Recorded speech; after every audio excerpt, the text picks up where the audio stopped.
Award. Now, the Legacy Award is given to individuals who embody the spirit of the late Sue Embrey. Sue, as we had mentioned in the beginning of the program, in which today's pilgrimage is dedicated to, she was an educator, an author, an activist, and was a founder and a longtime chair. In fact, a chair for 37 years of the Manzanar Committee, and of course her legacy still lives on today. Of course, we are here in remembrance of her. In her most recent and incredible community achievements, Sue was a driving force behind the establishment of this site as a National Historic Site. So, as I had mentioned, it's my honor to introduce Mr. Bob Gracey to receive this Legacy Award.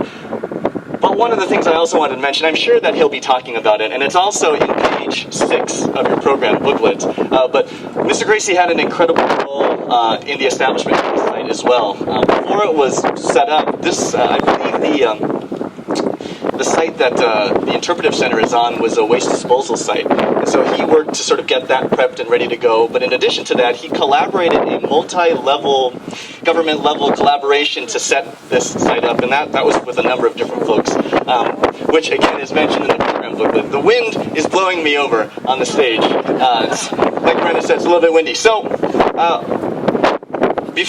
so GANN will be introducing Mr. Bob Gracey. So I'm going to go ahead and just introduce GANN very quickly, too.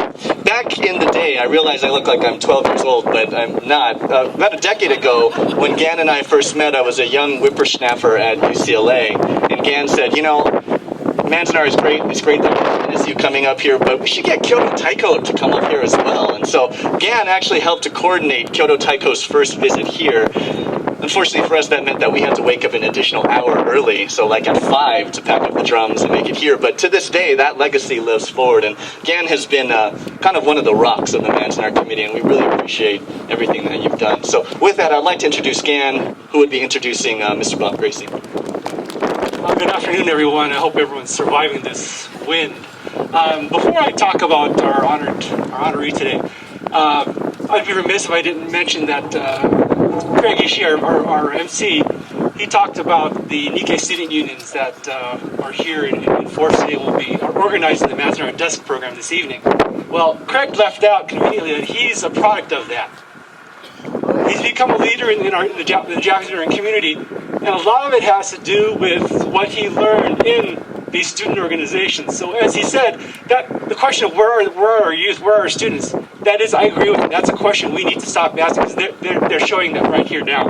And he's a big reason why that question should no longer have to be asked. So please give Craig a hand. You think I was going to turn this on you? Okay, well, to the real reason I'm here. Back in 1992, when the Manzanar National Historic Advisory Commission started its 10 years of work, we didn't really have a great idea of everything that was going to entail.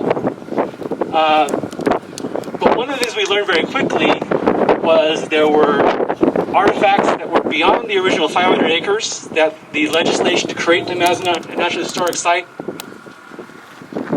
that we had to expand this site beyond what the original legislation had. The other thing was, as Craig mentioned, what was originally the Manzanar High School Auditorium, now the Visitor Center, was used starting in 1952 by Inyo County as a maintenance facility.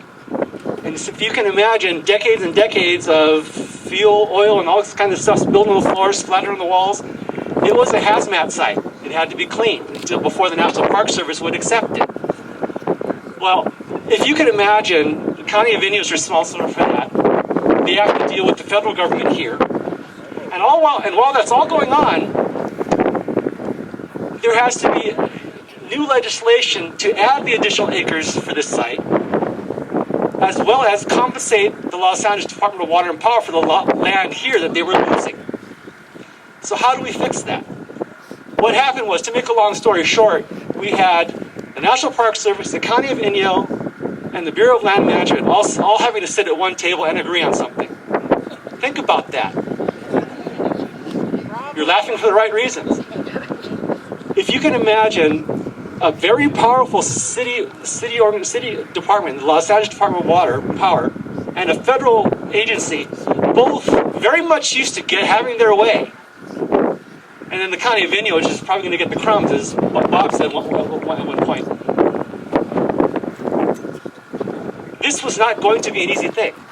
And if I can paraphrase the first superintendent of the Manzanar National Historic Site, Ross Hopkins, he said that whole process, in his entire career in the National Park Service, was the most complex and difficult thing he ever had to work on. And this is a federal employee talking. Okay. So what we're talking about here, all this would have happened eventually, but it wouldn't have happened quickly. It wouldn't have happened in a at least somewhat expedited fashion. It took someone who could grease the wheels, who knew how to bring people together, masterfully so, I might add, and be able to pull people aside and say, and without making them feel like they're being talked down to or patronized or that, hey, I'm better than you. Bob had that skill. And that's not an easy thing to do, believe me. So, to make a long story short, this is not something that, what he did, his accomplishments are not something we should take lightly. And we've been waiting, the Manzanar community is waiting for several years, since he's living in New Jersey now with his daughter, for him to come back. So this is kind of a convenience thing, but it's really an honor to honor the former supervisor, Inyo County Board of Supervisors member of this district, 4th District, as the recipient of this year's Kunitomi Embrey Legacy Award. And Craig kind of stole a little bit of my thunder talking about what Sue did. But one of the things Sue realized years ago was that this wasn't just the Japanese American community's responsibility to do. This wasn't just our story. This is an American story. This is an American responsibility. This is all of our responsibilities. And as such, we were going to need allies here in the Valley to help us get this done. And Bob helped lead the way with that. So it's my honor to introduce Bob, and well as our co-chairs, Bruce Embrey and Kerry Kababa, to present our 2016 Kunitomi Embrey Legacy Award.